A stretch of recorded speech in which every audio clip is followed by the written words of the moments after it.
विश्वतत्त्वानां वन्दे तद्गुणलब्धये। अपनी चर्चा चल रही थी बंध के हेतुओं की।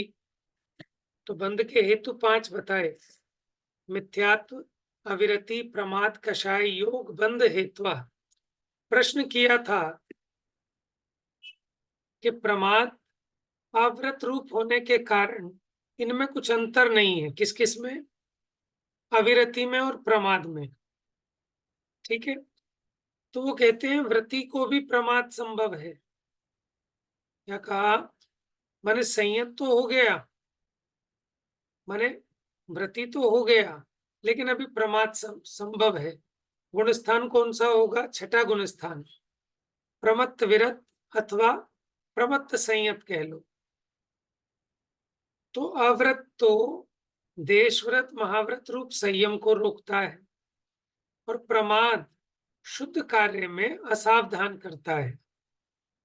संजुलन कषाय का तीव्र उदय वो प्रमाद पैदा करता है।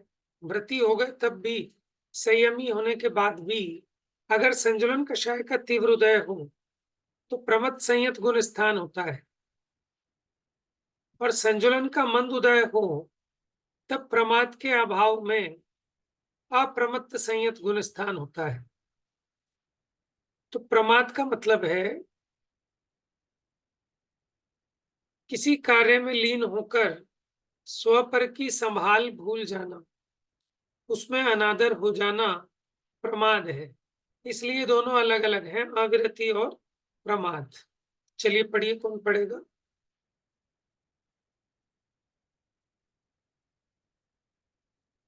अनम्यूट करके पढ़िए। पढ़े भैया?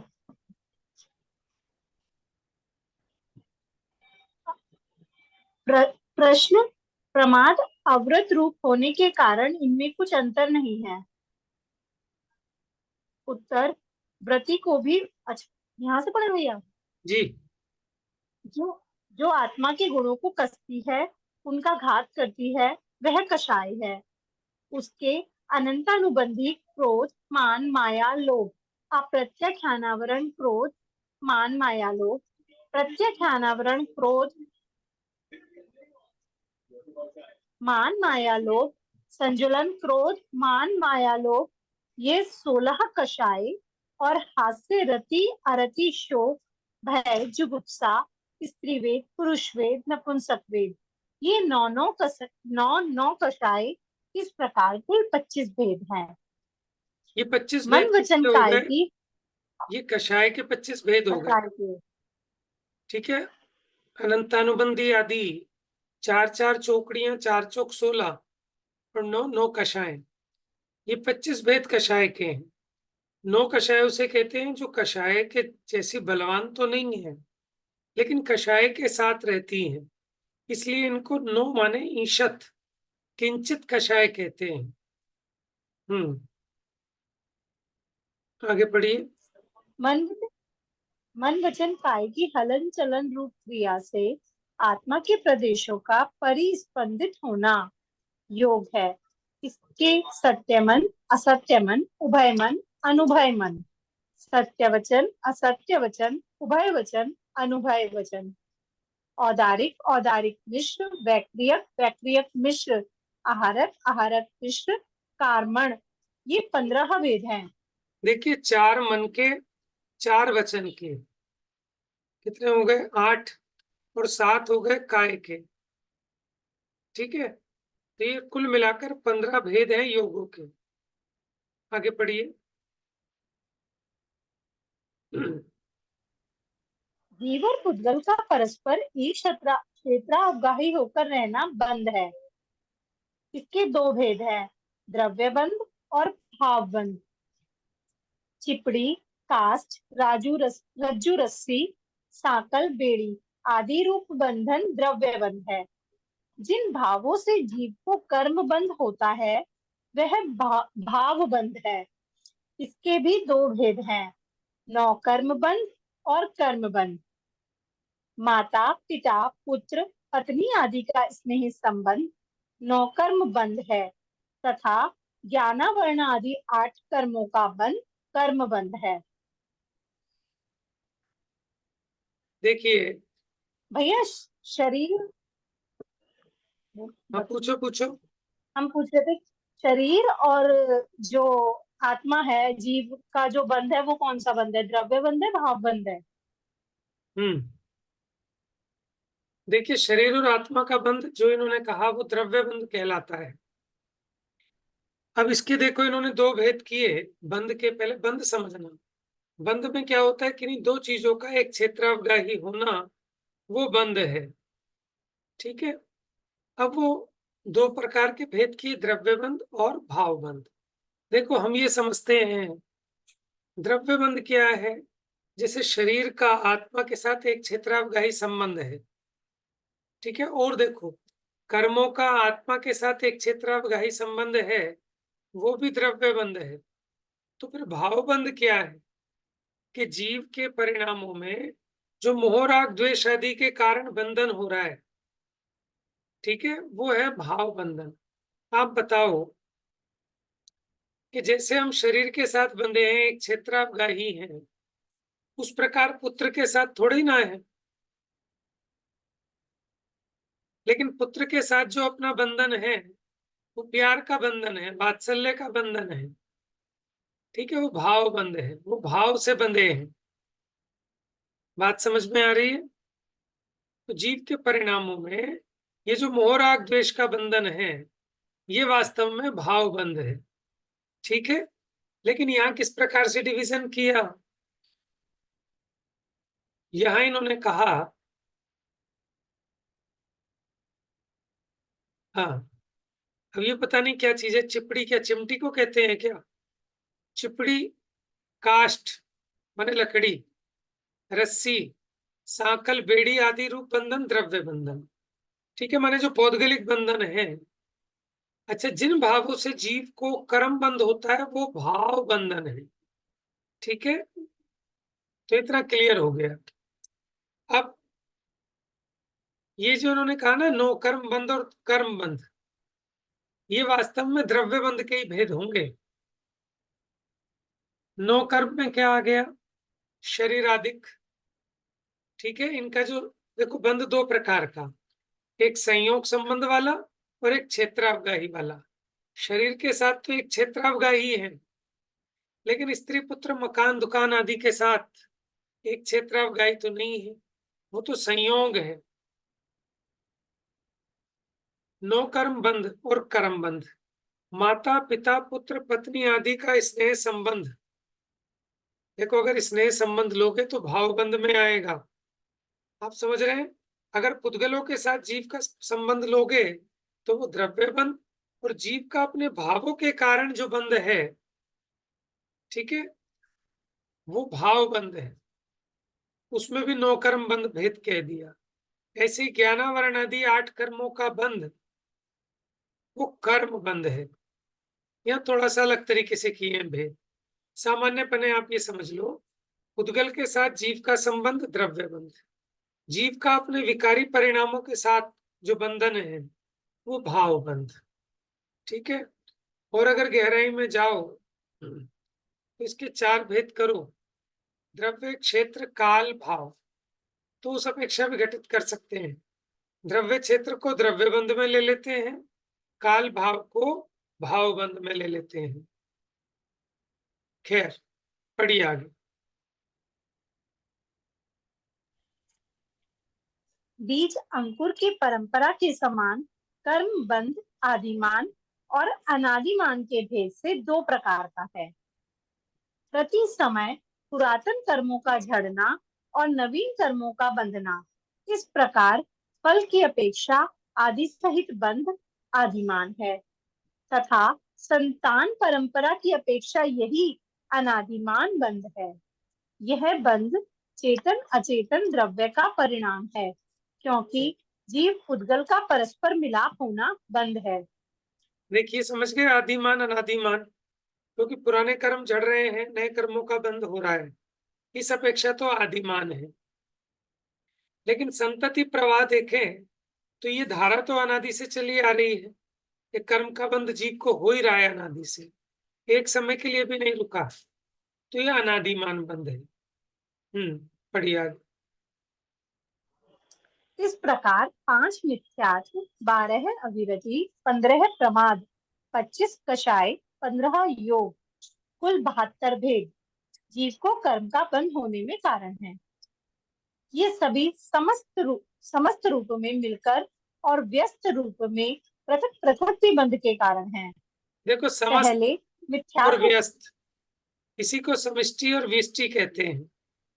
जहां सामूहिक समुदाय की बात हो, ठीक है, वो समस्त, और व्यस्त माने इंडिविजुअल की बात हो, तो ये सब आप एक साथ मिलकर भी और अकेले अकेले भी बंध के कारण है। अब देखो, पहले गुण स्थान में बंध के कितने कारण मौजूद है, सोचो। पहले गुण स्थान में मिथ्यात्व भी है, तो जहां मिथ्यात्व है वहां बाकी सब तो रहेंगे ही। मिथ्यात्व, विरति, प्रमाद, कषाय, योग। अब मिथ्यात्व चला गया, चौथे गुण स्थान में मिथ्यात्व नहीं है, लेकिन अविरति है, तो अविरति और उसके बाद वाले रहेंगे, अविरति, प्रमाद, कषाय, योग।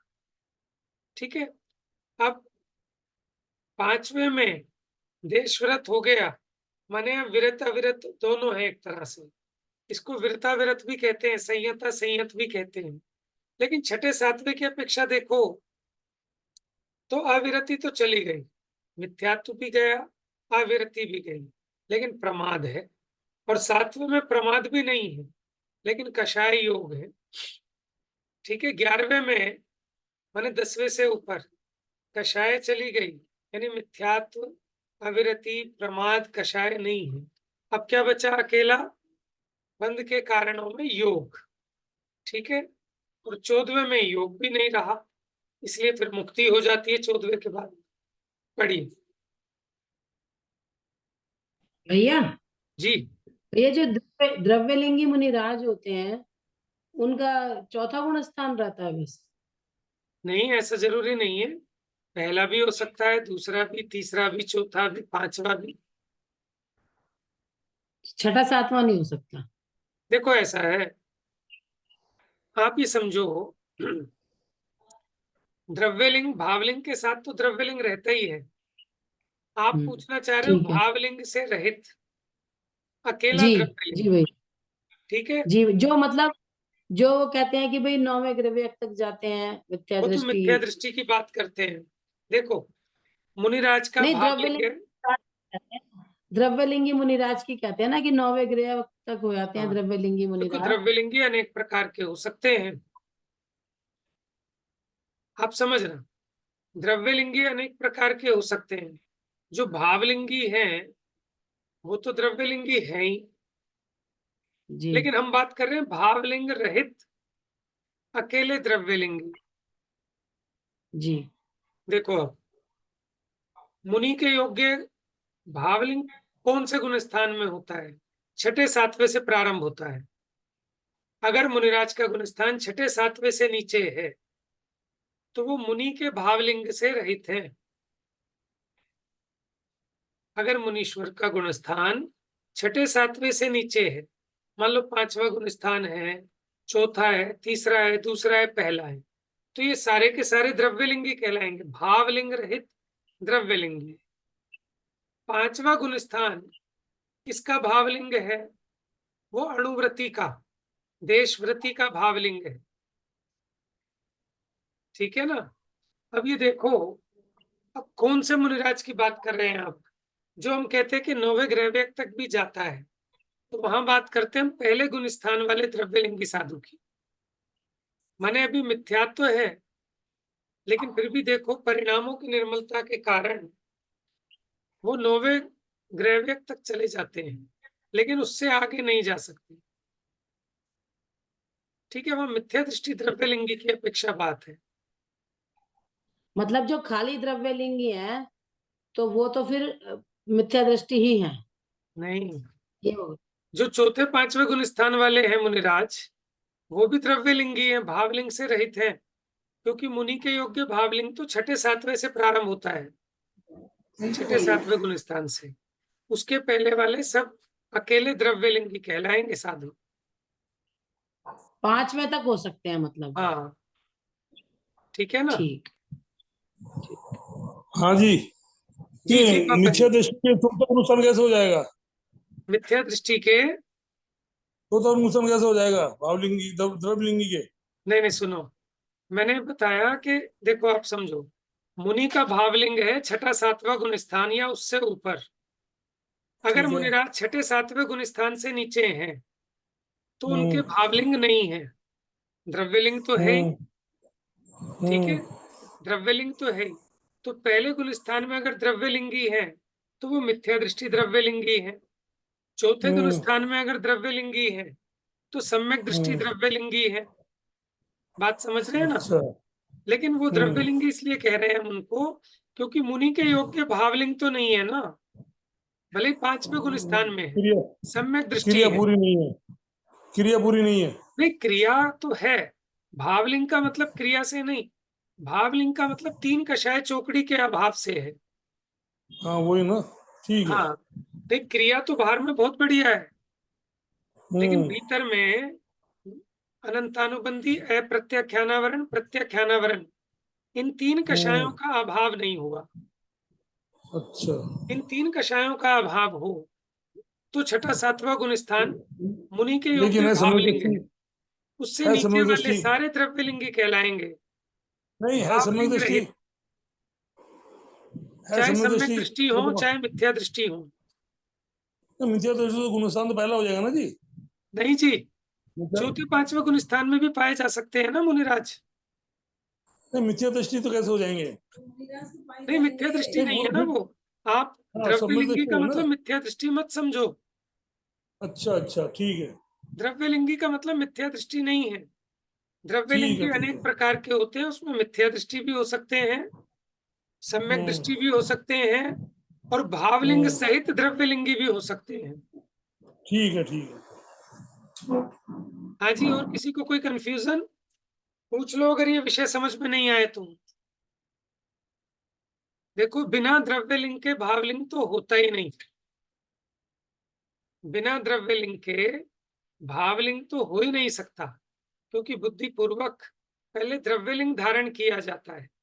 माने बाहर में मुनि के योग्य 28 मूल गुणों का पालन होता है, तब तीन कषाय चौकड़ी के अभाव में, ठीक है, मुनिराज के योग्य भावलिंग होता है।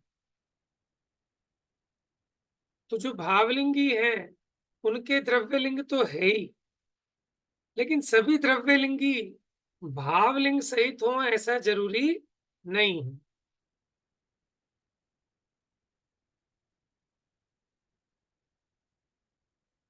चलिए पढ़िए।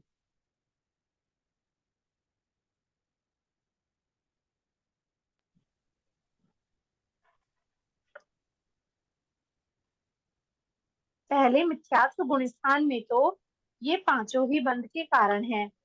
दूसरे साधन, तीसरे मिश्र, चौथे असह्य सम्यक। इन तीन में मिथ्यात्व के बिना अविरति, प्रमाद, कषाय, योग, ये चार बंध के कारण हैं। देखिए, पांचवें देश विरत में पहले गुण स्थान के ऊपर मिथ्यात्व तो नहीं पाया जाएगा, तो इसलिए पहले गुण स्थान में तो पांचों बंध के कारण मौजूद हैं, लेकिन दूसरे तीसरे और चौथे में मिथ्यात्व के बिना अविरति, प्रमाद, कषाय, योग। अब पढ़िए आगे। पांचवें देश विरत में व्रत, अव्रत दोनों होने से ये चारों ही बंध के कारण हैं। छठवें प्रमथ संयत में प्रमाद, कषाय, योग, ये तीन बंध के कारण हैं। सातवें अप्रमथ संयत, आठवें अपूर्वकरण, नववें अनिवृत्तिकरण, 10वें सूक्ष्म सांप्राय, इन चार गुण स्थानों में कषाय, योग, ये दो बंध के कारण हैं।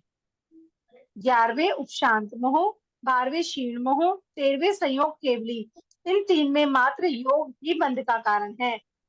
14वें अयोग केवली गुण स्थान में बंध का कोई भी कारण शेष नहीं होने से वे बंध रहित हैं। सभी कार्य कारण पूर्वक प्रकट होते हैं, बिना कारण के कोई भी कार्य नहीं होता है। यहाँ कारण नहीं होने से बंध रूप कार्य भी नहीं है। अब बंध का स्वरूप कहते हैं। हाँ जी, सब देखिए ये बात अगर किसी को नहीं आई तो पूछ लेना, क्योंकि बार बार इस प्रकार की चर्चा नहीं आती कि 5 बंधों का स्वरूप कैसे कैसे 5 प्रकार के बंध के हेतु और द्रव्यलिंग भावलिंग संबंध। ठीक है। चलिए पढ़िए अगला सूत्र। सकषायत्व जीवः कर्मणो योग्यान्न उद्गलाना दत्ते सबंधः। स कषायत्वात् जीवः, माने जो कषाय सहित जीव हैं उनके कर्मणो योग्यान, कर्म के योग्य पुद्गलाना दत्ते आदत्ते, आदत्ते माने आदान यानी ग्रहण होना, सबंध है कि कर्म रूप होने योग्य पुद्गल वर्गणाओं का ग्रहण वो बंध है। किसको? स कषायत्वात् जीव, कषाय सहित जीव के। पढ़िए आगे। कषाय से सहित होने के कारण जीव कर्म के योग्य पुद्गलों को ग्रहण करता है, वह बंध है। कषाय सहित वर्तना सकषाय है, उसका भाव सकषायत्व है। आयु आदि प्राणों के धारण से जो जीता है वह जीव है, अथवा जो पहले जीता था, अभी जी रहा है, आगामी काल में जिएगा, वह जीव है।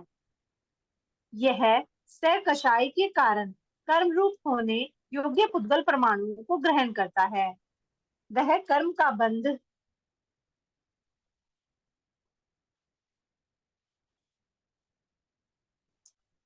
जीव के साथ अनादि से चला आ रहा है, नवीन प्रारंभ नहीं हुआ है।